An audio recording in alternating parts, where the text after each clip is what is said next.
나라마다 지역마다 이렇게 문화의 차이는 좀 있지만 본인이 좋아하는 사람을 초대해서 만나게 된다면 잘 오셨습니다. 오시는 길 힘들지 않으셨습니까? 어떻게 오셨습니까? 어쨌든 만나서 반갑습니다. 잘 오셨습니다. 이렇게 인사하는 것 아니겠습니까? 우리가 왜 이렇게 오늘 예배하면서 인사하면서 또한 예배의 말씀에 또 우리가 좀 시작의 문을 열어보냐면요, 오늘 본문의 말씀에 한 사람이 베드로를 초청합니다. 베드로 사도를 초청하며, 베드로 사도요, 우리 집에 오셔서 잘 오셨습니다. 오는 길 힘들지 않았습니까? 어떻게 여기까지 오셨습니까? 잘 오셨습니다. 고넬료라는 사람이 이렇게 베드로에게 인사하는 말씀을 오늘 본문에 우리가 읽으면서 시작을 하였습니다. 베드로시여, 당신이 오셨으니, 당신이 오신 것을 보니 하나님이 내 앞에 있는 것만 같습니다. 아름다운 믿음의 고백 아닙니까? 이 고넬료란 사람이 베드로를 지금 눈앞에 두고 잘 오셨다라고 인사하면서 이렇게 고백하는 말씀이 오늘 본문의 말씀입니다. 자, 이 고넬료라는 사람 또한 이 베드로라는 인물, 두 인물이 오늘 지금 중심에 서서 우리에게 말씀을 전해줄 터인데요, 이 두 사람이 갑자기 왜 만났을까? 사도행전 10장에 이 두 인물이 등장하는 이유가 도대체 무엇인가? 왜 이 고넬료란 사람은 베드로를 자기 집에 초청을 하였는가? 이 두 사람의 만남을 통해서 이 사도행전, 성령행전, 이 모든 복음의 일들이 확산되기 시작합니다. 예루살렘을 중심으로 복음이 이제 시작이 되었다면 이제는 아닙니다. 이방 땅, 하나님을 모르는 땅, 예수 그리스도를 전하지 못했던 그 땅까지, 그 지역까지, 그 이방 사람들에게까지 복음이 확산되는 그 시작이 바로 오늘 고넬료라는 한 사람, 또한 베드로가 누구입니까? 예수님을 3년 이상 공생애에 함께했던 복음의 그 모든 것들을 전수받은 제자 아닙니까? 수제자인 베드로. 이 두 사람이 만남을 통해서 하나님은 어떤 역사를 보여주고 계신가? 또한 이 두 사람의 순종을 통해서 하나님은 어떤 것들을, 하나님의 복음에 합당한 능력을 이들에게 부어주시는가? 그 말씀을 우리가 한번 붙잡아 보도록 하겠습니다. 자, 먼저 고넬료가 누구인가? 사도행전 10장은 우리에게 잘 안내하고 있습니다. 사도행전 10장 1절 2절 읽어보면 고넬료를 이렇게 소개하고 있어요. 가이사랴라는 곳에 살았습니다. 가이사랴에 고넬료라 하는 사람이 있으니 이탈리아의 부데라 하는 군대의 백부장이라. 그가 경건하여 온 집안과 더불어 하나님을 경외하며 백성을 많이 구제하고 하나님께 항상 기도하는 자였더라. 아멘. 그러니까 고넬료는 이방인입니다. 유대인이 아니에요. 복음을 접할 기회가 전혀 없었던 사람입니다. 특히 로마의 큰 제국 앞에 이탈리아의 백부장이니까 큰 권력을 가진 사람입니다. 군대 장관이에요. 이 장관이 어떻게 하나님을 믿을 수 있었을까요? 그런데 그는 복음을 접하였고 경건한 자다라고 말합니다. 여기서 경건이라는 것은 대단한 표현입니다. 하나님의 사랑을 그대로 알고 그 하나님의 사랑을 복되다 여기면서 믿음 신앙생활하는 자다라는 겁니다.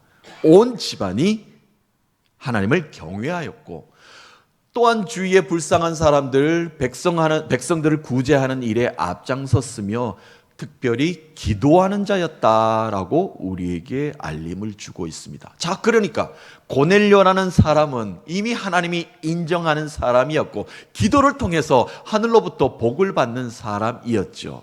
자, 어느 날 이 고넬료가 기도를 합니다. 기도하는 중에 천사가 나타나서 이렇게 말을 합니다. 하나님께서 너의 선한 행위를 보셨고 너의 선한 행위를 다 알고 계심으로 너의 기도를 들으셨도다. 아, 그렇죠. 하나님께서 너의 기도를 들으셨도다. 참 위로가 되는 말씀이 아닙니까? 확신의 첫 말씀을 이제 천사가 주었습니다. 그리고 나서 천사가 한마디를 또 합니다. 너는 사람을 보내어 가까운 욥바라는 곳에 있는데 그 바닷가에 복음을 전하는 사도 한 명이 있을 것이다. 이름하여 베드로죠. 그 베드로에게 너의 하인 2명과 병사 1명을 붙여서 3명을 보내라. 그리고 너희 집에 초청하라. 초대하라. 그리고 너희 집에 와서 많은 사람들 앞에서 복음의 말씀을, 설교를 전하게 하라 라고 합니다. 이에 순종하는 마음으로, 이 고넬료는 순종하는 마음으로 하인들을 베드로에게 이제 보내어서 우리 집에 좀 오십시오 라고 이제 청하게 됩니다. 자, 이 즈음에 베드로는 어디 있었는가? 좀 전에 지명 이름 나왔죠. 욥바라는 곳에 바닷가에서 이제 복음을 전하고 그곳에서 이제 정착을 하고 있었습니다. 베드로도 종호가 되어서 이제 기도하러 옥상에 올라가서 한참을 기도하는데 환상 중에 천사가, 성령이 또 이렇게 감동으로 말씀 줍니다. 너가 있는 지역에 사람들이 너를 초청하러 부르러 올 것인데 의심하지 말고 두려워하지 말고 염려하지 말고 그들을 따라 나서라. 낯선 사람이 왔는데 길을 따라 나설 수 있는 게 쉽습니까? 그렇지 않지요. 로마 군병들이 찾아와서 너가 예수의 제자 아닌가 라고 잡아가면 어떡합니까? 그 상황에서 천사가 이미 이야기합니다. 누구누구가 오면은 너는 두려움 없이 그들을 따라 나서라. 베드로 또한 순종하는 마음이 그의 마음에 생겨서 고넬료의 집으로 향하게 됩니다. 자, 이것이 바로 오늘 우리가 읽었던 본문 말씀의 배경입니다. 이방 사람 고넬료, 권력을 가진 사람이죠.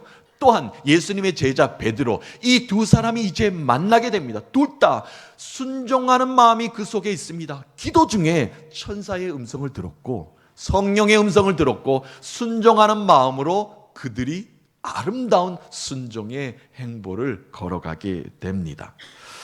경건한 두 사람, 베드로와 이 고넬료의 아름다운 순종의 만남이 이루어졌습니다. 자, 이것으로 인하여 사도행전 10장에부터 이 말씀이 왜 중요한가? 지금까지 복음은 유대 지역에만 머물러 있었습니다. 예루살렘을 중심으로 복음의 전진 기지를 가지고 이제 많은 사도들이 복음을 전하게 되었죠. 이방 땅에는 복음을 전할 생각조차 할 수가 없었습니다. 왜냐하면 핍박이 심했기 때문에 말이죠. 그런데 이 두 사람의 만남을 시점으로 복음이 유대인과 이방인의 구분이 없어지게 됩니다. 복음은 하나님께서 주시는 온 열방을 향한 성령의 능력이다라는 것을 이제 선포하게 되는 것입니다. 자, 이 두 사람의 순종 중에서도 아름다운 행보의 순종을 한번 말씀을 중심으로 따라가 보도록 하겠습니다. 자, 먼저 고넬료가 베드로가 오기만을 기다렸을 것 아닙니까? 집에 많은 사람들을 모아놨습니다. 내가 베드로 사도를 초청했다. 와서 우리에게 복음의 말씀을 전할 것이니까 다 모여라. 일가 친척들 다 모아놨습니다. 그런데 베드로가 안 오면 어떡합니까? 베드로가 올 것이라는 기대감은 가지고 있었지만 베드로가 오기를 간절히 소망하고 지금 기다리고 있는 상황입니다. 그런데 베드로가 지금 눈앞에 나타나는 겁니다. 자기 집에 이제 오는 겁니다. 그랬더니 베드로를 보자마자 고넬료는 그 발 앞에 엎드려 절을 합니다. 경배합니다. 그 말씀에 오늘 읽지 않았습니다만 10장 24절부터 26절에 잘 표현이 되어 있습니다. 제가 한번 읽어보면 이러합니다.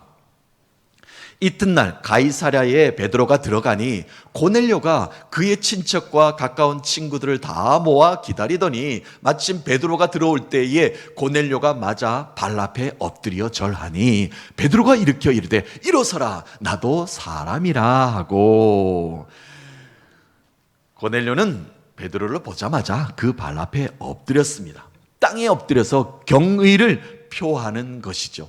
그런데 이런 것은 황제에게만 그 시대에 할 수 있는 일이었습니다. 사람이 사람 앞에 무릎 꿇거나 엎드리는 것은 완전한 노예가 하는 일입니다. 종이나 하는 일입니다. 그런데 지금 군대 장관 아닙니까? 권력 있는 자 아닙니까? 많은 사람들을 거느리고 있는 것 아닙니까? 많은 사람들이 지금 지켜보는 가운데 베드로 사도가 들어오니까 그냥 엎드려서 경의를 표하고 있습니다.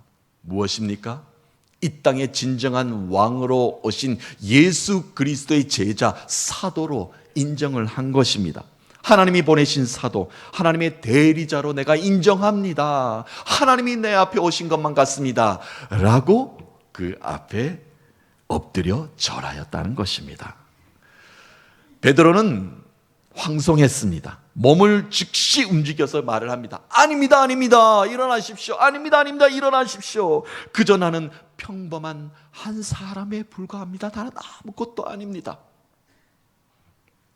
이렇게 베드로가 말은 하였지만 진정한 예배자가 이 이방 땅에도 있구나. 이 이방 사람이 나를 이렇게 환대해 주는구나. 그 마음속에 감동하지 않았겠습니까? 그제서야 불안한 마음이 조금 사라진 것 아니겠습니까? 본인이 어디 온 줄도 모르고 와 보니까 장관이 있고 뭐 병사들도 있고 할 것 아닙니까? 아, 나를 어떻게 잡으려고 하는 거 아닌가? 라는 약간의 의심도 있었죠. 그러나 성령이 말씀하셨지 않습니까? 기도 가운데 절대 의심하지 말고 두려워하지 말고 내가 명령하는 대로 따라가라. 순종하였더니 베드로에게 이러한 광경이 펼쳐지게 된 것입니다.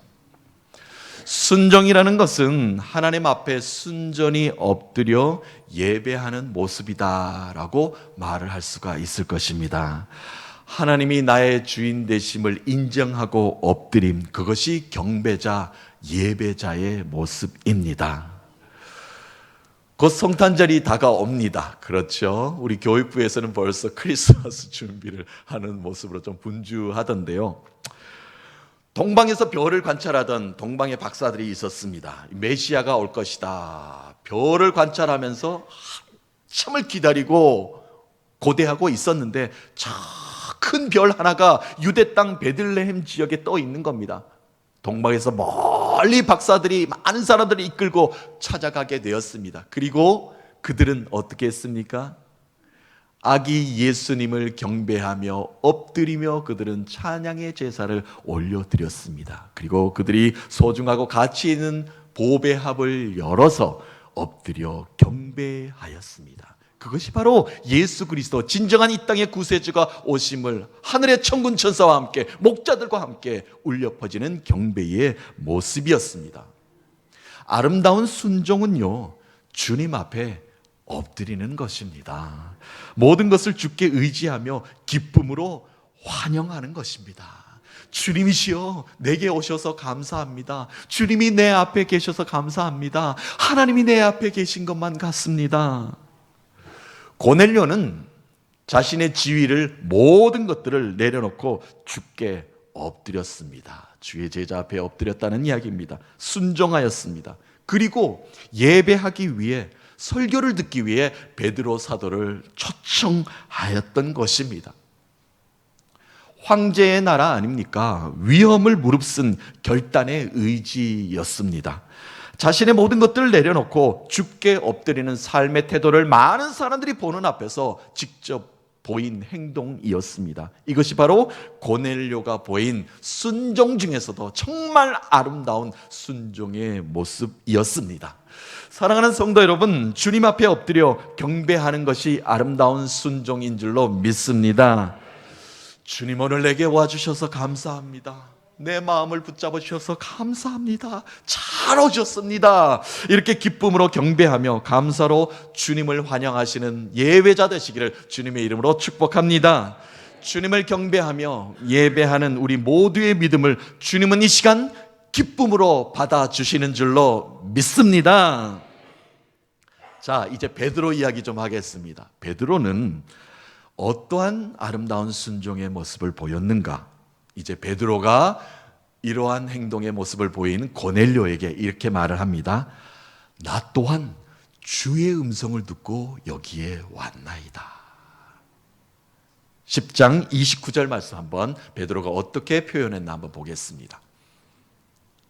10장 29절의 말씀입니다. 부름을 사양하지 아니하고 왔노라. 묻노니 무슨 일로 나를 불렀느냐. 아멘. 무슨 일로 나를 부르셨습니까? 라고 이야기합니다. 사도가 베드로 사도 아닙니까? 제자들 중에서 가장 으뜸되는 베드로입니다. 그런데 이 사도가 이방 사람의 집에 설교를 한다는 것은 쉬운 일이 아닙니다. 많은 사람들이 지켜보고 있지 않을 것 아니겠습니까? 어떻게 이방 땅으로 갈 수 있으며 어떻게 이방 사람의 집으로 들어갈 수 있습니까? 요즘 같으면 이해가 되겠지만 그때는 도저히 있을 수 없는 일이었습니다.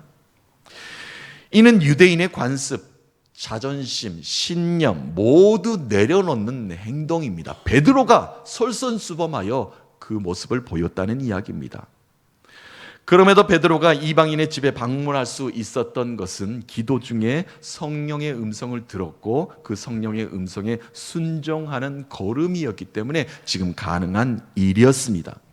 베드로가 이야기하였죠. 나 또한 성령의 음성을 들었기에 당신의 부름에 사양하지 않고 여기에 왔노라. 자, 이 말을 하면서 베드로가 갑자기 며칠 전에 본인이 기도 가운데 보았던 환상이 떠오르기 시작을 합니다. 베드로가 옥상 높은 곳에 가서 기도를 하는데 갑자기 환상이 보여지기 시작해요. 큰 보자기가 하늘에서부터 내려옵니다. 그런데 그 보자기는 사각이어서 네 면에 긴 줄이 연결되어 있어요. 근데 그 보자기가 편편하지 않고 움푹 들어가 있습니다. 아니, 저 안에 뭐가 들어가 있길래 저렇게 보자기가 밑으로 쳐져 있는가? 베드로는 가서 가만히 물끄러미 그것을 바라보았죠. 그런데 그 안에 보니 온갖 종류의 짐승들이 들어 있었습니다. 기어다니는 것들과 공중의 새들, 혐오스러운 짐승들 또한 한가득 들어 있었습니다. 그러니까 베드로가 생각하기에 저것은 혐오스럽다, 내가 좀 끔찍하다라고 생각하는 그 동물들이 그 안에 한가득 있었다는 이야기입니다. 그때 하늘에서 음성이 들립니다. 베드로야, 일어나 잡아 먹으라. 아니, 내가 저 먹을 수 있는 것도 아니고 어떻게 내가 잡아먹는단 말입니까? 이 징그러운 짐승 내가 어찌 잡아먹습니까? 저 불결하고 더러운 음식을 나는 먹어본 적도 없고 먹을 생각도 없나이다. 나는 저기 바다에서 물고기 잡는 사람입니다. 왜 생선 한 마리도 없습니까? 이렇게 말했지 않았겠습니까? 그런데 천사가 이어서 음성이 들립니다. 하나님께서 이미 깨끗하게 하셨기에 너에게 주신 것을 너는 왜 불결하다고 하는가? 하나님이 이미 깨끗하게 하셨는데, 깨끗하게 하셔서 너에게 주었는데 너는 왜 너의 눈으로 보고 불결하다 여기는가? 3번이나 그 음성이 들리더니 그 보자기가 그냥 하늘로 올라가 버렸습니다. 며칠 전 일어난 일이에요. 베드로는 이게 어떤 환상인가? 어떠한 메시지를 나에게 주시는가? 깨름직하지 않았겠습니까? 왜 이런 말씀을 나에게 주셨을까?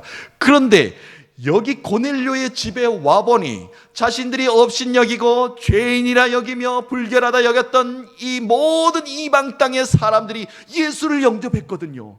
하나님을 온전히 믿고 경건한 자들이 되어 있거든요. 하나님이 이미 깨끗하게 하셨구나, 깨달음이 그에게 생기기 시작합니다. 베드로는 이 환상의 의미를 그제서야 깨달은 것입니다. 하나님이 깨끗하게 하신 것을 너는 왜 속되다고 하느냐? 먹으라, 너의 것이로다. 베드로는 그때 생각합니다. 내가 잘 왔구나. 하나님이 맡겨주신 사람이구나. 내가 순종하기를 잘하였구나. 복음은 누구나에게 베푸시는 하나님의 은총입니다. 유대인에게든 헬라인에게든 의로운 사람이든 죄인이든 간에 주님이 모두를 깨끗게 하셨습니다. 어디에서요? 십자가에서 깨끗게 하셨습니다. 때문에 하나님이 깨끗게 하신 것을 사람이 잘못되었다, 틀렸다 판단할 수가 없는 겁니다. 하나님의 은총은 모두에게 동일하게 뿌려졌기 때문에 그러합니다. 하나님은 그렇게 베드로의 관점을 완전히 바꾸어 놓으셨습니다. 오래된 유대인들의 종교 관습을 깨뜨리게 하셨습니다. 새로운 교회관에 대하여 정립시켜 주셨습니다. 그 후로 베드로의 설교가 완전히 달라졌습니다. 어떻게 선포했는가? 그 뒤로 계속 이렇게 베드로가 선포하는 말씀이 나와요. 누구든지 주의 이름을 부르는 자는 구원을 얻으리로다. 누구든지 주의 이름을 부르는 자는 구원을 얻으리로다. 하나님께서는 누구든지 유대인이든지 헬라인이든지 저 북녘 땅에 있는 자들인지 저 멀리 있는 자들인지 누구나 상관없다는 겁니다. 주 예수 그리스도의 이름에 힘입어 그 이름을 부르는 자는 모두가 구원에 합당한 삶을 복을 누릴 수 있다라는 것을 베드로가 증거하기 시작하였습니다. 그로부터 예루살렘에 임하였던 성령이 이방인에게도 임하기 시작을 합니다. 이방 땅의 모든 사람들이 이제 성령 받기 시작합니다. 예수 그리스도께서 제자들에게 마지막 명령하신 것이 바로 그거 아닙니까? 너희들이 성령을 받으면 너희들의 권능이 임할 것인데 예루살렘과 유대 땅과 온 유대와 사마리아 저 땅 끝까지 이르러 무엇이 되라고요? 복음을 전하라. 그것이 바로 성령의 복음이 전해지게 될 것이다. 그 은혜가 이 고넬료 한 사람을 베드로가 순종하는 마음으로 만났더니 하나님께서 그 놀라운 역사를 그 한 사람을 통해서 증거케 만들어 주셨습니다. 베드로는 순종하였습니다. 가라! 성령의 음성에 순종하였더니 그 걸음을 아름다운 능력의 순종이 되게 만들어 주셨습니다. 사랑하는 성도 여러분, 순종하며 걷는 길이 복된 길입니다. 나 또한 주의 음성을 듣고 여기 왔노라. 베드로의 이 고백처럼 주님이 가라 하시는 곳에 주저함 없이 맡겨진 사명을 기쁨으로 준행하시는 여러분 되시기를 주님의 이름으로 축복합니다. 이제 마지막입니다.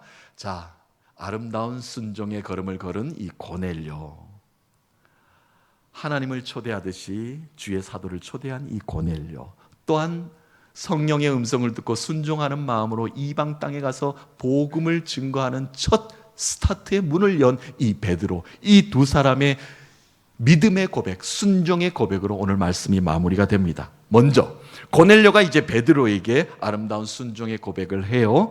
오늘 우리가 처음 시작했던 말씀이기도 합니다. 33절 한번 다시 읽어보겠습니다.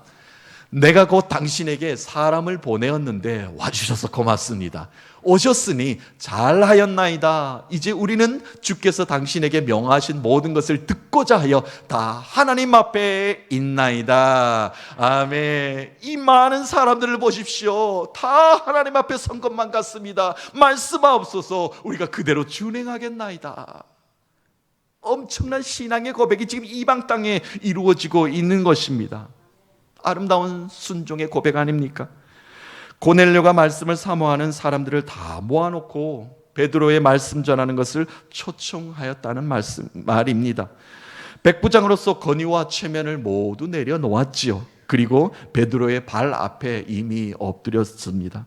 정치적으로 직위가 상실되는 아주 위험을 감수하는 그런 행동을 한 것입니다. 그것이 바로 진정한 고넬료가 보인 행동으로서의 고백이고 또한 말로서 선포하는 아름다운 순종의 고백입니다.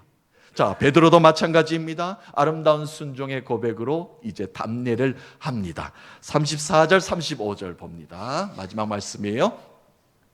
베드로가 입을 열어 말하되 내가 참으로 하나님은 사람의 외모를 보지 아니하시고 각 나라 중 하나님을 경외하며 의를 행하는 사람은 다 받으시는 줄 깨달았도다. 아멘. 내가 이곳에 와서 깨달았습니다. 감사합니다. 그렇지 않았다면 내가 깨달음이 없었을 것입니다.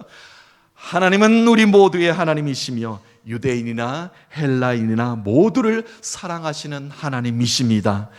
하나님을 경외하는 열방의 모든 민족들이 믿음으로 의에 이를 수 있다는 사실을 오늘에서야 내가 깨달았나이다. 베드로가 큰 깨달음을 얻게 되었습니다. 고넬료와 베드로의 이 아름다운 순종으로 온 열방을 선교의 길이 본격적으로 이제 열리게 됩니다. 이것이 사도행전이고 이것이 바로 성령행전입니다. 고넬료가 이렇게 고백했죠. 주님, 내게 잘 오셨습니다. 내게 잘 오셨습니다. 감사의 경배로 아름다운 순종의 모습을 보였습니다. 복음의 걸음을 걸었던 베드로입니다. 내가 부름에 사양하지 않고 여기에 왔나이다. 내가 순종하는 마음으로 어렵지만 힘들지만 내가 이곳에 와 보니 내가 큰 깨달음이 있었나이다 라고 베드로가 이렇게 고백하였습니다. 두 사람의 아름다운 순종이 복음의 큰 능력으로 이제 사도행전 뒤에 모든 행적을 이제 써내려가게 만들었습니다. 사랑하는 성도 여러분, 이 아름다운 순종의 걸음이 우리의 걸음이 될 줄로 믿습니다. 주님을 내 마음속에 깊은 곳에 오늘 다시 영접하셔서 부르심에 순종하여 믿음의 걸음을 걸어가시는 모두가 되셔서 나를 통하여 일하실 주님의 일하심, 그 능력을 선포하시면서 한 주간 승리의 삶을 사시는 여러 믿음의 권속들 되시기를 살아계신 예수 그리스도의 이름으로 축복합니다.